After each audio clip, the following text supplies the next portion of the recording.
Drew McIntyre, of course, in the ring. It's funny. There's a debate whether amongst the fans, not really podcasters, if this Drew McIntyre babyface thing is working. There's people I'm noticing arguing online. No, he's not really getting over. I think he's getting over, and people are like, yeah, he is. No, he's not. The crowd's not really into him that much yet. Well, isn't he a babyface for like 3 weeks, DT? Do you think No, I actually talked about this 5 or 6 weeks ago. It was a steady progression. It was just that a lot of people just decided they weren't going to pay attention to it. And they only paid attention to it until it was clear cut on TV that he actually went along with the crowd. I look at it like this. I don't mean to be cold for anybody online that this applies to. I have to apologize because when I did the NXT recap yesterday and I was talking about Rena Gonzalez, I had made comments that, some people online were like, oh, she's new to NXT and she's a rookie and this and that. And, I poked fun at it. Well, apparently a couple of people that are big followers of the show apparently said that online too.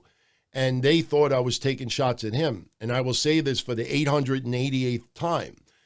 I talk in a generalistic sense, and I'm not going to check 500 social media accounts to see and make sure that everybody did not say what I'm going to say because I might hurt somebody's feelings.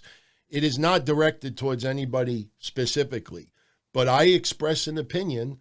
And unfortunately, for a lot of people out there that thought Rena Gonzalez was brand new to NXT, I hate to break it to you, but she's been there for 3+ years, and she's had over 130 matches in NXT. Then I got a kick out of the comebacks today.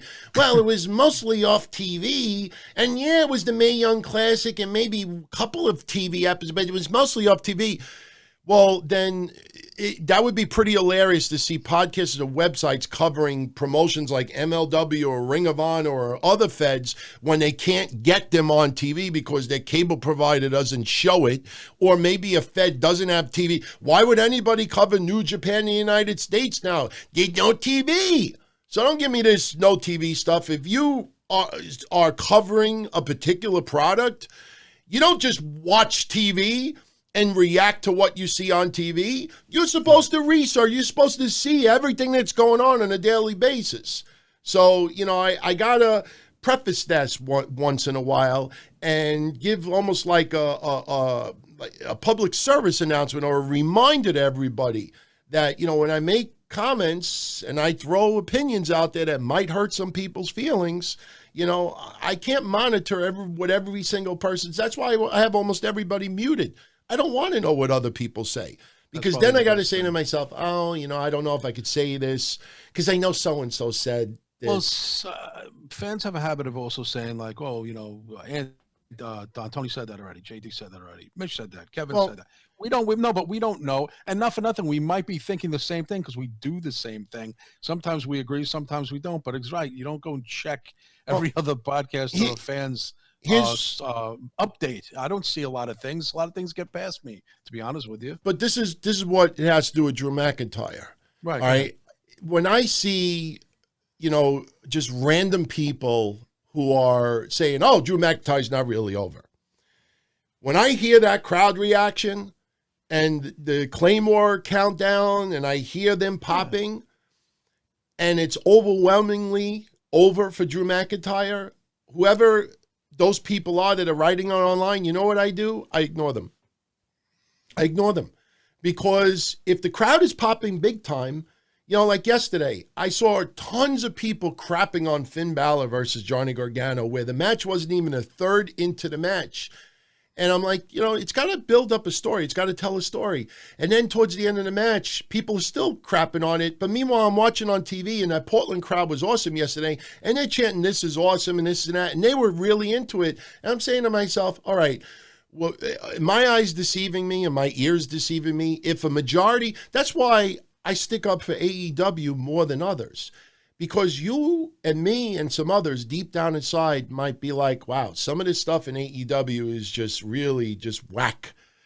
If their audience loves it, enjoys it overall, and you have to understand that.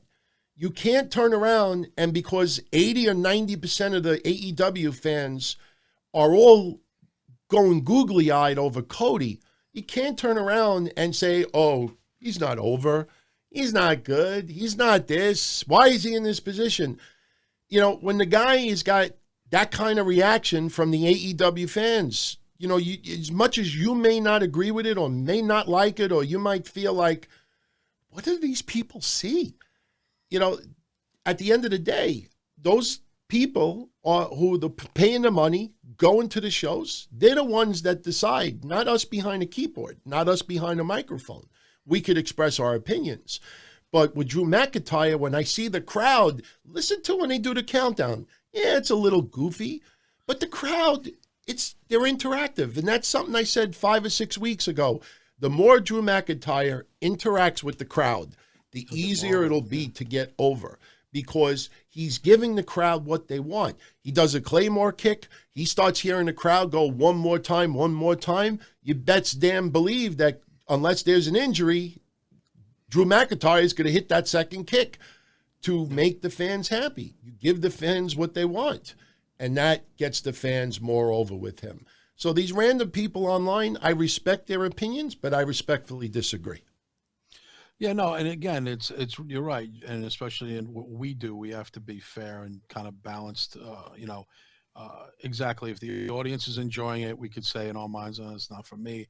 It's just like being a broadcaster and you're a fan of a particular team. You can't just like reminds me of Mike Francesa, who's not a Mets fan, but he'll have to admit when they do good and he's hard on them when they do bad. But you have to balance between the two. And sure, when I see AEW and I see the fans going crazy, I'm not going to deny that such and such is over or whatever. You'd be a fool to do that. I mean, then you really don't have credibility, because it's true. What is your eyes and ears hearing and seeing? You can't deny the facts. And I think Drew McIntyre is getting over little by little. It's getting better every week. The fans are enjoying him. I don't know what his merch sales are, DT, quite honestly, I haven't seen much Drew McIntyre merch. Does he have a lot of shirts? I have not seen too much Drew McIntyre merchandise, but, yeah, you know, they're slowly building him. I mean, WrestleMania is still, you know, quite a bit away, so they'll continue building on it. Plus, the thing is that, you know, you can't just put Drew McIntyre's name on a shirt and then all of a sudden it's going to sell.